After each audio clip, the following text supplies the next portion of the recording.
তোমরা তো সব কিছু জানো, শুনেছো। তো আমি আজকে এসেছিলাম বিশেষ একটা কাজে, বলতে এখানে নাকড়াকুড়িতে। আমার শাশুড়ি মাতা তো আসেননি, ও হচ্ছে কর্দবাড়িতে আছে। আর মানে মানুষকে যে জানাবো একটা কথা, ওটাই আমাদের মানে পরিস্থিতি, আমাদের মানে কি বলবো, এখানে মানে বলার কোনো আমাদের কিছু নেই। আমাদেরও ইচ্ছা, আলপনার তো জীবনের সব থেকে বড় ইচ্ছা ছিল যে জন্ম মৃত্যুর এই মানে মায়াতে যেন না থেকে ভগবানের শ্রীধাম সেই গোলক বৃন্দাবনে যেন থাকতে পারি, যেখানে জন্ম মৃত্যুর ভয় নেই। জন্ম হলেই মায়া, আর মায়া হলেই কষ্ট, আর মৃত্যু হলেও তো তোমরা জানো কত কষ্ট। তো বেচারি জীবনে কিছুই পায়নি। বেচারির সঙ্গে আমার 2013 সালে প্রথম দেখা হয়। তারপর তো 2017 সালে 10ই জানুয়ারি আমরা বিয়ে করি। আর অনেক লং টাইম, বিশাল সম্পর্ক, যেগুলো কোনো দিনও মানে কাটানো আমার পক্ষে সম্ভব না। আজকে আমি হয়তো তোমাদের কিছু প্রশ্নের উত্তর দিতে পারবো না আমি, কিন্তু কিছু এতটুকুই বলবো। তারপর এতটা সময়, লং টাইম আমাদের জীবনটা কেটে গেল। বাড়িতে প্রথম অবস্থায় সমস্যা ছিল, বাড়িতে মেনে নিয়েছিল না। তো আমি ভেবেছিলাম যে যেখানে আমার যে আমার জীবন, যাকে আমি এত ভালোবাসলাম, তাকে মেনে নিল না, তাহলে আমিও চলে যাব। দিয়ে বাড়ি থেকে বের হয়ে যাই। দীর্ঘ 6-7 বছর বাইরে থাকলাম। তারপরে এই যে লাস্টের দিকে আমাদের প্রায় সব কিছু ঠিক হয়ে গেছিলো, মানে আমরা জায়গা খুঁজছিলাম তো, কিন্তু বাবা মা, মানুষ কতদিন বাবা মাকে আমাদেরকে বের করেছিল, কিন্তু বাবা মা তো কতদিন আর সেটা লুকিয়ে রাখবে। তো সব কিছু প্রায় ঠিক হয়ে গেছিলো যে আমরা কিছুদিন পরেই যাব কর্দবাড়িতে, বর্ষাতেই চলে যাব, 8:30-9 এরকম। তারপর ও তো একদম মানে একদমই সুস্থ, মানে শরীরে লাল, এই যে ঠোঁট মুখ এগুলো সব লাল হয়ে গেল। আমরা তো একদম খুশি হয়ে গেলাম। ঠিক আছে, ডাক্তারও বললো যে এখন আর চিন্তা করতে হবে না, এখন আমি ওষুধ দিচ্ছি, এই ওষুধগুলো ঠিকঠাক খাওয়াও, তাহলে মোটামুটি ওর রক্তটা আরও হয়ে যাবে, মোটামুটি 10-11 চলে যাবে। তো আমরা টিকিট কেটেছিলাম কলকাতায় যাওয়ার। তো যে ডাক্তারটা দেখাবো ভালো, তো সেই ডাক্তারটা বললো যে আমি 2 দিন পরে আসছি, তো তোমরা আসবে। আমরা তাহলে, আলপনা বলছে আমি যাব না। আমি বলছি চলো তাহলে ওখানে গিয়ে অন্য কোনো ডাক্তার, তো যাবেই না। তো ওখানে থেকে গেলাম 2-3 দিন। থেকে তো জ্বর ছিল, তো আমরা টিকিট সেদিনই কেটে নিয়েছিলাম, তো ওই জ্বর অবস্থায় ওকে নিয়ে চলে গেছি। তো কলকাতায় নিয়ে গিয়ে প্রথমে কলকাতার আগেই নদিয়াতে একটা হসপিটালে ভর্তি করেছিলাম, নামটা আমার মনে নেই, জওহরলাল নেহেরু কিছু একটা হবে, JNB কি এস এরকম, JNS নাকি এরকমই হবে। তো কলকাতার বুকে শুধু একটা দাদা আমাকে হেল্প করেছিল, ওই দাদাটার বাড়ি ব্যারাকপুরে ছিল, আমার সঙ্গে মোটামুটি ভালোই ছিল, আমার কলকাতাতে হেল্প করেছে। কিন্তু ওখানে যে আমি একা নিঃসঙ্গতা ফিল করছিলাম, সেটা কাউকে বোঝাতে পারবো না। আমি একটা কমিউনিটি পোস্ট করেছিলাম যে আমার ও নেগেটিভ ব্লাড লাগবে। আমাকে ব্লাড দেওয়ার কেউ সঙ্গী ছিল না ওখানে। আমার মানে কত যে হাহাকার হচ্ছিল ওখানে, যে সেটা আমি আর বলে বোঝাতে পারবো না। আর আমার শাশুড়ি মাকে আমি হসপিটালে ফেলে রেখেছি, আমি একা ছুটছি, আমাকে কেউ ফোন করেনি। 2-1 জন খালি ফোন করেছে, হ্যাঁ আমরা চেষ্টা করছি, কিন্তু আপনাকে ব্লাড দিব এই কথাটা আমাকে কেউ বলেনি কলকাতার বুকে। কারণ হসপিটালে ও নেগেটিভ না হয়, যদি O positive, A positive, B positive, AB positive এগুলো যদি হতো, তাহলেও মানে এতটা কষ্ট হতো না। কিন্তু এমন একটা ব্লাড গ্রুপ ওর, ও নেগেটিভ, মানে ভগবান আমাদের কত বড় পরীক্ষা নিল। তো ওখানে গিয়ে আমার শাশুড়ি মা তো না খেয়ে আছে, আর আমি তো আজকে দিয়ে 10 দিন হলো কিছুই খাইনি, ভাত খেয়েছি শুধু। আজকে প্রথম, আমাদের নিয়ম আছে তো, কেউ চলে গেলে খাওয়া যাবে না, ফল টল একটু খেয়ে থাকতে হবে 2 বার অল্প করে। আর আমি ভেবেছিলাম যে আজকে হয়তো একটু ভাত খাবো। তো কালকে একটু মানে আমি প্রথম মানে এই কয়েকদিনের মধ্যে একটু সুস্থতা ফিল হালকা করছিলাম, মানে এই কারণে মানে আমার শরীরে মানে বুকে ব্যথা করছে। আমার শাশুড়ি মা আমাকে বলছে যে তুমি এত ভেঙে পড়লে হবে, তোমাকে নিয়ে আমাকে বাঁচতে হবে, তুমি ছাড়া আর আমার কে আছে। তো বেচারি, আমি তো স্বামী হই, ওর সঙ্গে আমার 12 বছরের সম্পর্ক, তাতে মনে হচ্ছে যে 12 যুগের সম্পর্ক। আর যে বেচারি মা হয় তার অবস্থাটা কি হয়েছে। তো তো এর মাঝখানে কলকাতা সেই হসপিটালে তো অনেক ধরনের সমস্যায় সম্মুখীন হতে হয়েছে। তো তখন আমাকে আমার পাশে দাঁড়ানোর মতো কেউ ছিল না, আমাকে বুদ্ধি দেওয়ার মতো কেউ ছিল না। তখন শুধু আমি নিঃসঙ্গতা আর বুকের মধ্যে আমার যেটা আভি একটা থাকে না, সেটা কুড়ে কুড়ে খাচ্ছিল যে ঠাকুর আমি কি, আমাকে আলপনাকে তুমি ঠিক করে দাও যে করে হোক। আমি বলেছিলাম যে মানে লাস্টে এমন হয়েছিল যে আর যদি ওর যে গল ব্লাডারে যে স্টোনটা হয়েছিল, সেই স্টোনটা যদি আমরা 1 মাস আগে অপারেশন করে নিতাম, তাহলে এতদিন আলপনাকে আর বাঁচানো যেত না, তাহলে আগেই শেষ হয়ে যেত। তো গল ব্লাডারটা কোনো ম্যাটার না, ডাক্তারবাবু বলছে যে গল ব্লাডার, স্প্লিন, তারপর জন্ডিস, সারা বছর জন্ডিসের ওষুধ খেলেও ভালো হতো না, তার কারণ অন্য প্রবলেম। তো আমার ওয়াইফের এই যে যেটা গল ব্লাডারে স্টোন হয়েছিল, সেটা জাস্ট 1 সেন্টিমিটারের ছিল। বলছে মানুষ 8-9 এরকম সেন্টিমিটারে এতগুলো পাথর হয় নাকি, তো ওর একটা সামান্য, ওটার জন্য কিচ্ছু হয়নি। আর ওটা যদি অপারেশন করতো হয়তো রুগী আরও সিরিয়াস হয়ে যেত বা আরও কিছু প্রবলেম হয়ে যেত। তো আমরা বুঝতেই পারিনি, যদি আমরা ওর যদি থ্যালাসেমিয়া থাকতো বা অন্য কোনো অসুখ থাকতো, তাহলে মানা যেত যে ব্লাড সমস্যা আছে, ওকে ব্লাড দিতে হবে। যে মানুষটার কিছু নেই, এই মানে 28 বছর ধরে কোনোদিন ব্লাড দিতে হয়নি, শুধু 1 প্যাকেট ব্লাড লেগেছিল। তো কি করে যে আমাদের সঙ্গে, বিশেষ করে আমার সঙ্গে এমন হলো, আমি তো মানতে পারছি না। আমি না কি বলবো তোমাদের, আমি যখন একটু ঘুমাচ্ছি সেই টাইমটা মনে হয় একটু আমি মানে বিভোর হয়ে থাকছি। যখনই ঘুম থেকে উঠছি না, তখন মানে একটা হঠাৎ করে দেখবা ঘুমের মধ্যে এই মনে হয় পড়ে গেলাম একদিকে, তারপর হট করে এরকম হয়ে উঠি। তো আমার এইরকম হচ্ছে কেন আমি জানি না, তখন মানে আলপনা মানে মাথায় চলে আসছে। তো কি বলবো, আর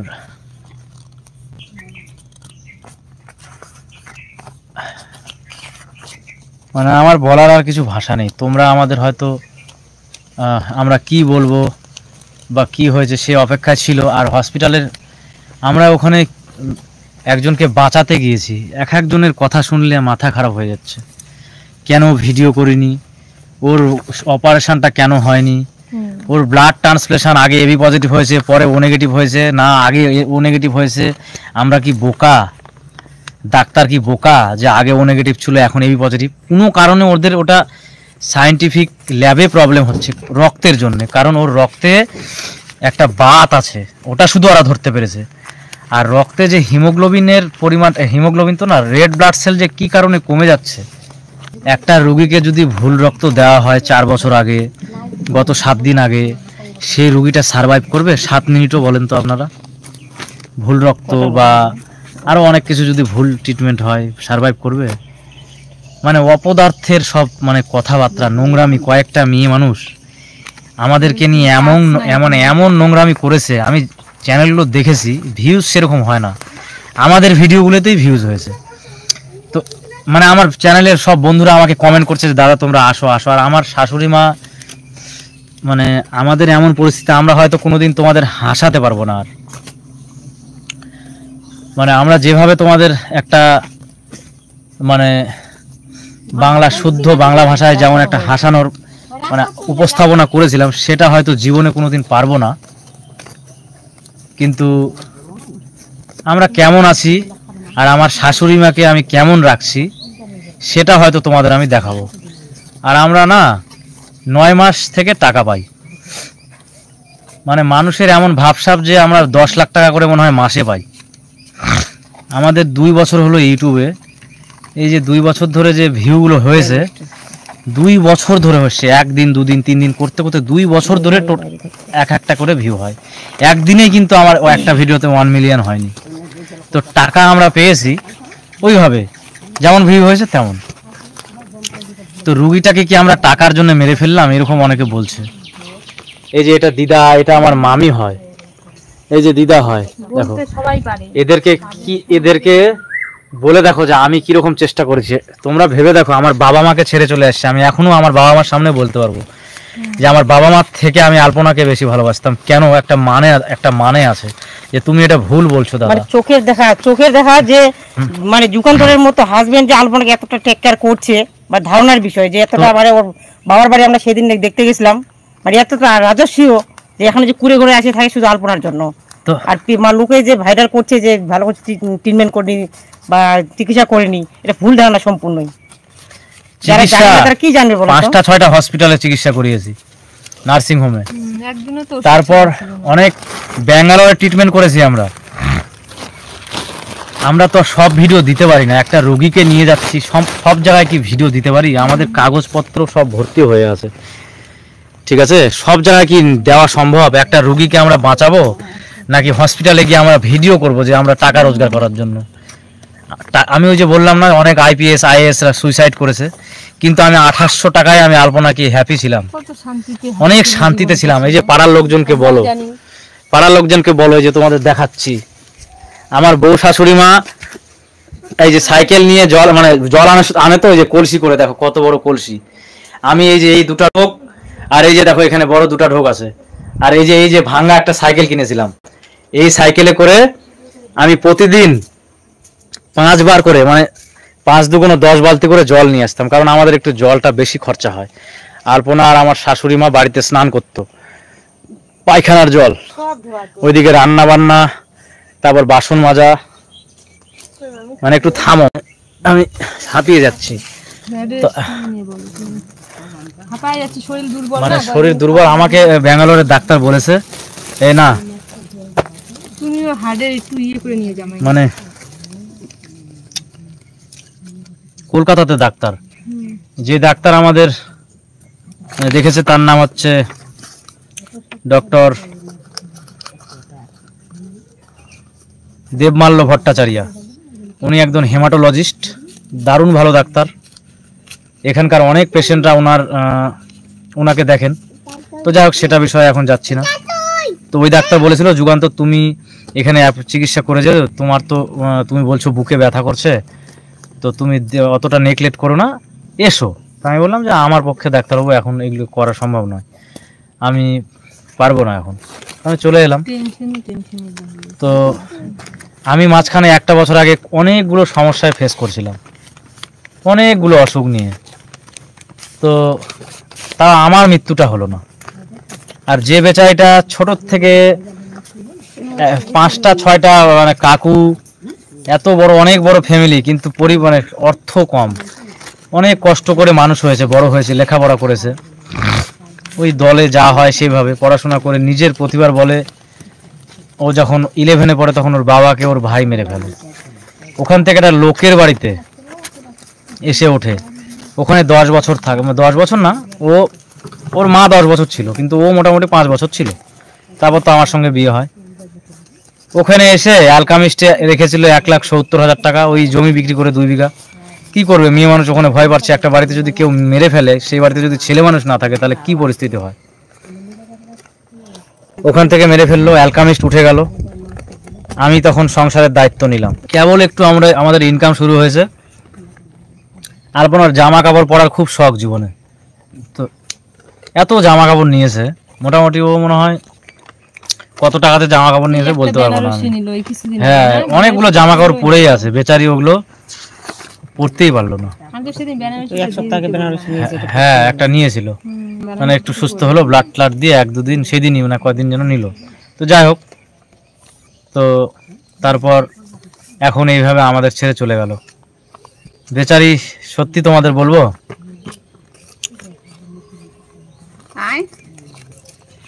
আমাদের সম্পর্কটা না এত মধুর ছিল, ওটা আমি বোঝাতে পারবো না। মানে হয়তো তোমাদেরও এরকম সম্পর্ক আছে, আমি হয়তো আমার জন্য বলছি যে হয়তো আমি আমারটা দেখছি তো ওই জন্য ভাবছি যে খুব মধুর, কিন্তু ওর কৃষ্ণ, আমরা যে কৃষ্ণ ভক্ত হয়েছি একমাত্র আলপনার জন্য, কৃষ্ণকে চিনেছি। কিন্তু দীননাথ ও বলতো যে আমি আজকে আছি কালকে নাও থাকতে পারি, ওই জন্য সময় থাকতেই ভজন সাধন, কারণ তখন কারণ পলাইতে পথ নাই জম আছে পিছে। তো এগুলো। আর ইসকনের একজন বড় ভক্ত, ইসকনের বিজয় পতাকা স্বামীর ভক্ত ছিলেন মহারাজের, বিশাল বড় ফ্যান ভক্ত আর বিশাল বড় একজন অনুপ্রাণিত ছিল। তো আমরা ওই লোকটার মুখের কথা দেখে ওই লোকটাকে ভালোবেসে আমরা বাড়িতে মাছ মাংস ডিম পেঁয়াজ রসুন বাদ দিয়ে দিই, সব কিছু বাদ দিয়ে দিই, নিরামিষ খাই। সকালবেলায় ভোগ মানে সব সময় ভোগ হয়, ভোর 4টার সময় প্রতিদিন উঠতো, একবার স্নান করতো গরম জল করে, আর দিনের বেলা আর একবার করতো, মানে তখন ওই যে মঙ্গল আরতি করতে হয়। শুধু কৃষ্ণ পাওয়ার জন্য 18 মালা 16 মালা জপ করতো, আরও ও 3 মালা আরও বেশি করেছিল প্রত্যেকবার। তারপর কৃষ্ণ অষ্টমী, জন্মাষ্টমী, রাধা অষ্টমী, একাদশী সব কিছু করা হতো। কিন্তু ও বলতো যে যদি আমরা কেউ মরে যায় আমাদের মধ্যে, তুমি আমি মা যে কেউ, তাহলে ভেবো না যে কৃষ্ণ আমাদের সাজা দিল, কারণ আমাদের আয়ু অতটুকুই ছিল। কৃষ্ণ আমরা গত জন্মে খারাপ করে এসেছি, তার ফলে আমরা এই জন্মে যেইটুক সময় পেয়েছি ওই জন্য সেইটুক সময়ের মধ্যে আমাকে কৃষ্ণ নাম করতে হবে, তাহলে আমি কিছুটা এগিয়ে যাব। আবার পরজন্মে হয়তো কৃষ্ণর যদি ভালো ফল করি তাহলে হয়তো গোলক বৃন্দাবন পেয়ে গেলাম, অত তো পাওয়া সহজ নয়। আর না হলে আবার কোনো একটা ভালো ভক্তের ঘরে জন্ম হবে, 13 দিন থেকে 40 মানে 3 দিন থেকে 40 দিনের মাথায় আবার জন্ম হয়ে যাবে, চিন্তা নেই। এরকম বলতো যখন ভালো থাকতো, কারণ এই জন্ম মৃত্যুতে না ভালো না, পুনর্জন্মটা ভালো না, কারণ জন্ম হলেই আবার মরতে হবে, আর জন্ম হওয়া মানেই মায়া। এই যে আমরা মায়া কাটাতে পারছি না, আমরা মানে বিমর্ষ হয়ে পড়েছি, কি বলবো। তো আমি এসছি এই জায়গাটা, আবার আমরা এখানে থাকবো আমার শাশুড়ি মাকে নিয়ে কিছুদিন, কারণ এই নাকড়াকুড়িটা না ভেবেছিলাম চলে যাব, কিন্তু নাকড়াকুড়ি থেকে আমরা যত কষ্ট করে হোক যেতে পারছিলাম না। আমাদের কোনো জায়গা কিন্তু আমরা খুঁজে পাইনি, জায়গা কিনবো খুঁজে আমাদের কৃষ্ণ মিলাচ্ছিল না, জানি না এটাই হয়তো কপালে ছিল। তো বেচারির এই স্মৃতিগুলো আমার সবসময় মনে পড়ছে। আর আমি স্বামী হয়তো মানে আমাকে স্বামী মনে করতো না, ও আমাকে কি বল প্রাণনাথ মনে করতো, যে মানে ওটা আমি আর বলতে পারবো না, সম্পর্কটা না আলাদাই ছিল আমাদের। তো আমাদের ছেড়ে চলে গেল আজকে। আর আজকে কিছু নোংরা কয়েকজন মহিলা, যাদের কোনো মনুষ্যত্ব বিবেক কিচ্ছু নেই, আমাদের চ্যানেলে আপনারাই বলছেন যে তোমাদের ভিডিও বানিয়ে কিছু বলা উচিত। আমার বন্ধুরা, এই মামি, আমার পাড়ার লোকজন সবাই বলে নাকি ওদের ভিডিও পাচ্ছে। তো কিছু ভিউজের আশায় উল্টা পাল্টা কথাবার্তা নিজের চ্যানেলে দিয়ে যাচ্ছে, যে ওর অপারেশনটা করিয়ে নিলেই ও ভালো হয়ে যেত, ওর অপারেশনটা করে নিলে ও মানে আরও অল্প দিনেই মরে যেত, আমরা বাড়িতে নিয়ে যেতে পারতাম না কোথাও। তো যাই হোক, আর ওয়ান্স মানে একটু ছোট্ট একটা পাথর ওর শরীরে, মেন হচ্ছে রেড ব্লাড সেলটা নষ্ট হয়ে যাচ্ছিল। কি আমি ডাক্তারকে বলেছি কি কারণে, কারণ বলছে যে ওকে বাঁচাতে হবে। তো ও ভালো মানুষ, কিন্তু এতটা সিরিয়াস কি হবে যে কলকাতা যেতে যেতে হয়ে গেল আমি জানি না। সবকিছু ব্লাড দিয়ে শরীর একদম সুন্দর হয়ে গেল, কথাবার্তা একদম হাসি, কি তোমরা দেখছিলে না হসপিটালে কিরকম যেন হাসছিল, মুখ নড়াচ্ছিল, কে যেন ভিডিও ছেড়েছে দেখলাম, তখন ওরা হসপিটাল থেকে ভিডিও। তো আমি আর আমাদের চ্যানেলে এই যে হাসির ভিডিও, বউ শাশুড়ি, ও এমন একটা ইন্টেলিজেন্ট মেয়ে ছিল, 1 ঘন্টার মধ্যে 10টা স্ক্রিপ্ট তৈরি করতে পারতো আর কি বউ শাশুড়ি নিয়ে। কিন্তু এই যে আমাদের চ্যানেলে যতগুলো ভিডিও হয়েছে, ব্লগ ভিডিও বাদ দিয়ে যেগুলো হাসির ভিডিও, সেগুলো ভিডিওর সমস্ত স্ক্রিপ্ট আলপনা 3টা 4টা করে ভিডিও দিনে আমরা দিতাম, সমস্ত স্ক্রিপ্ট আলপনা তৈরি করতো। আর বাদ বাকি কাজ যেগুলো ছিল সেগুলো আমি করতাম। চ্যানেলটা মেনটেন করা, কোনো গাইডলাইন স্ট্রাইক এলে বা কোনো ভায়োলেশন এলে বা কোনো কিছু প্রবলেম এলে বা চ্যানেলে হয়তো রিচ কম থাকলে বা অনেক কিছু প্রবলেম থাকে, যেগুলো আরও কিছু ল্যাপটপের কাজ থাকে যেগুলো মোবাইলে হয় না, তো সেগুলো আমি মেনটেন করতাম। তো বেচারি আমরা ওই জন্য মানে সেটাও বড় ব্যাপার না, আমরা হয়তো কাউকে পেয়ে যাব যে স্ক্রিপ্ট তৈরি করার জন্য হাসির, কিন্তু আমাদের মধ্যে থেকে ওই যে আমার শাশুড়ি মায়ের যা সেই অভিনয়টা যেটা করতো সেটা হয়তো আর কোনোদিন আসবে না। আমরা যে হাসিটা হাসতাম সেটা হয়তো কোনোদিন পাবো না। আমার শাশুড়ি মা আমাকে বলছে যে তুমি একটা কৃষ্ণ ভক্ত বউ নিয়ে আসো, আমি এখনই চাই, আমি থাকতে পারছি না, আমাকে বলেছে। মানে মানুষের মানে কি বলবো, যাই হোক আমার শাশুড়ি মা বলেছে, আমি কিছু মনে করিনি এটাতে। কৃষ্ণ ভক্ত মেয়ে একটা নিয়ে আসলে তাহলে ভালো লাগবে বলছে, কিন্তু আমার পক্ষে ওটা সম্ভব না। আমি বলেছি আমার শাশুড়ি মাকে যে আমি আপনাকে দেখবো, সারা জীবন দেখবো, আমার আপনার নিয়ে কোনো প্রবলেম হবে না, সারাটা জীবন আমার বুক দিয়ে আগলে রাখবো। আলপনা যখন ভালো ছিল তখন বলতো কি যে আমি আমার বাবা জীবনে সুখ পাইনি, আমিও মনে হয় পাবো না রে, যখন সুখের সময় আসবে তখন মনে হয় আমিও মরে যাব, তখন আমার মায়ের দেখো ভুয়া, আমার মায়ের দেখো। কিন্তু আজকে যে কথাগুলো সত্য হয়ে যাচ্ছে, মানে মানে সেটা আর আমি কল্পনা করতে পারবো না। তো বেচারি যে কোথায় আছে জানি না। আর একটা আশ্চর্য জিনিস হয়েছে, আমি সেটা বলতে পারবো না। মানে ও চলে যাওয়ার পর থেকে ওটা বললে মানুষ বলবে যে ওরে বাবা আরো বেশি বেশি কথা, ওই যে ইয়ের ব্যাপারটা, মালা টালা বলবো না, থাক, মানুষ ফালতু বলবে। কিন্তু সত্যি যেটা সেটাই হয়েছে। আমাদের হচ্ছে অনুষ্ঠান বলতে বলে দিচ্ছি, আমাদের হচ্ছে 25 তারিখে আছে, 25 তারিখে হবে হচ্ছে ক্ষৌরকর্ম, আর আদ্য শ্রাদ্ধ ও পারলৌকিক ক্রিয়া হবে 22শে শ্রাবণ, মানে 26শে জুলাই, ওটা হচ্ছে শুক্রবার। আর আর আর মহাপ্রভুর ভোগ হবে 14ই শ্রাবণ, মানে 30শে জুলাই আমাদের বাড়িতে ওখানে, মঙ্গলবার। হ্যাঁ, এই তো হচ্ছে ব্যাপার। তো কার্ড ছাপানোর জন্য এই যে দিতে এসছি, তো এখনো আমার মনে হচ্ছে না, তোমাদের মনে হচ্ছে না, ভাবো যে তোমরা মনে করছো যে আলপনা এখনো কোথাও না কোথাও আছো, এরকম হতেই পারে না। তো তাহলে আমরা কিভাবে আমার শাশুড়ি মাকে আমি নিয়ে আসি, আমি নিজে আছি, মানে মাথা। শুধু আমার ক্ষেত্রে এটা হলো না, আমি দেখলাম তো আরো অনেক কয়টা ইউটিউবার ছিল যারা জীবনের চরম শিখরে এসে জীবনে কেবল একটু মানে একটু হাসি হাসবে, বাড়ি ঘর বিষয় আশায় ওগুলো তো কিছুই হয়নি। আমরা জাস্ট একটা জায়গা খুঁজছিলাম যে 50-60 হাজার টাকা শতক, 6-7 শতক 8 শতক মতো যদি জায়গা বা 10 শতকও যদি পাই তাহলে নিতে পারবো। তার বেশি যদি হয়, আমরা 1 লাখ টাকা শতক হলে মানে 5-6 শতকের বেশি নিতে পারবো না। তাহলে আমরা কত টাকা রোজগার করেছি ভাবো। তো ওটাই দেখাতাম, গীতা ভাগবত দেখেছো তো, এরকম গল্প করতো মানুষটা সবসময়। আমরা যখন থাকতাম, আমরা সিনেমা টিনেমা ওগুলো দেখতাম না অতটা, এমনি মোবাইল দেখতাম আর এরকম গল্প করতাম সবসময়, যেটা শুনতো। আর ওখানে ওই যে বিজয় পতাকা স্বামী, তারপর আরও অনেক অনেক প্রভু যারা ছিলেন তাদের উনি ওই আলপনা হচ্ছে এরকম শুনতো ভাগবত, আর নিজেও পাঠ করতো, অনেক অনেক গল্প শোনাতো। যে বলতো কি যে সব থেকে বড় হচ্ছে পরমাত্মা, তার থেকে ছোট বলে যে আমাদের আত্মা, তার থেকে ছোট বলতো যে আমাদের দেহ, তারপর থেকে বলতো যে তার থেকে ছোট মন, তার থেকে ছোট শরীর, তারপর বলতো যে তার থেকে ছোট হচ্ছে বাবা মা, তার থেকে ছোট বলতো বউ, তারপরে না তার আগে বলতো তার থেকে ছোট সন্তান, তারপর মানে স্বামী স্ত্রী, তার থেকে ছোট বলতো যে বন্ধু বান্ধব, তার থেকে ছোট বলতো যে মানে আত্মীয় স্বজন, না আগে আত্মীয় স্বজন, তারপরে বলতো বন্ধু বান্ধব, তারপরে বলতো সব থেকে ছোট বলতো প্রতিবেশী। এরকম গল্প শোনাতো জানো, মানে এটা মানে ভাগবতের কথা আর কি। যাই হোক, হয়তো ভাগবতের কথা, আমি তো অত ওর মতো পড়িনি।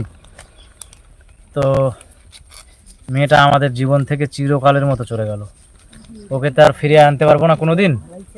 তো তোমরা আশীর্বাদ করো জীবনটাকে, আলপনার মাকে মানে আমার শাশুড়ি মাকে যেন সারা জীবন যেন আমি দেখে রাখতে পারি। আর তোমাদের তো সবসময় দেখাবো, আর এই জন্যে এই লাইভটা বিশেষ করে আসা, তোমাদের জন্য আসা। আর এই জন্যও আসা যে তোমরা বলছো যে যারা উল্টাপাল্টা কথা বলছে তাদের বিরুদ্ধে যেতে হবে, সে প্রশাসন আইন কি ব্যবস্থা নেবে সেটা আমার কাছে ম্যাটার না, তবে আমি যাব, আমি নিশ্চয়ই যাব। আমার খালি এটা পার হয়ে গেলেই আমি যাব। যারা অলরেডি ভুল স্বীকার করেছে যে না আমরা না জেনে ভুল, অনেক কটা ইউটিউবার দেখলাম ওরা ভুল করেছে, বলছে যে আমরা সত্যি ভুল করে বলেছি, না জেনেই উল্টাপাল্টা কথা শুনেছি।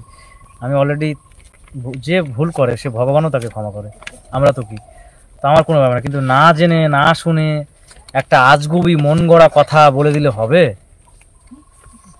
তো তোমরা যে যেখানে থাকো, পৃথিবীর যে প্রান্তেই থাকো, আমাদের একটু সাহস দাও, হিম্মত দাও। আর আমরা পারছি না, মানে কি বলবো, বলার ভাষা নেই। এই যে দিদা, এই যে সবাই এখানে দিদাররা সব বসে আছে, এরা মানে এরা সবাই গিয়েছিল। আর এখানে আমাদের এই বাড়িতে অনেকে আসছো, এখানে এসো না, যদি যাও তাহলে কর্দতেই যেও। আর কমিউনিটি পোস্ট আমি ডিলিট করেছিলাম, কারণ আমার রক্তের আর দরকার নেই। মানুষ অনেকেই ফোন করে বলছে দাদা রক্তটা আমার হয়ে যাবে, একটু সময় দিন, এরকম মানে অনেক ফোন আসতে আসে, ওই জন্য আমি কমিউনিটি পোস্টটা ডিলিট করে দিলাম। আর ওখানে ফোন নাম্বার আছে, অনেকেই ফোন করছে, আমাদের মানে মানসিক অবস্থা আরও খারাপ ছিল। তো সেই জন্য ডিলিট করে দিলাম, যে কী হবে। তো যাই হোক, ওগুলো আমার কাছে কে কি বললো না, কোন ইউটিউবার কি বললো, আমার ওগুলো ম্যাটার, আমার কাছে ওগুলো ম্যাটার করে না। কারণ আমি আমার কাছে সত্য নিয়ে, বিবেক নিয়ে, মনুষ্যত্ব নিয়ে বাঁচবো, আর এইরকম ছোট হয়েই বাঁচবো জীবনে। আর যেদিন মারা যায় সেদিন মনে হয় অষ্টমী তিথি ছিল নাকি, আর মনে হয় আর ব্রহ্ম মুহূর্ত ছিল, আর রথযাত্রা ছিল, এটা একটা ভালো জিনিস। তো সেটা তো আমরা, যা হয়েছে হয়েছে, তো আমরা আশীর্বাদ করবা যেন আমরা ওর হয়ে যেগুলো মানে কর্মের যে কাজ ক্রিয়া সেগুলো যেন সঠিকভাবে করতে পারি, এবং আলপনাকে আমরা যেন সবাই মিলে পরম ধানে মানে ভগবানের কাছে প্রার্থনা করে নিয়ে যেতে পারি, বাস আর কিচ্ছু চাই না।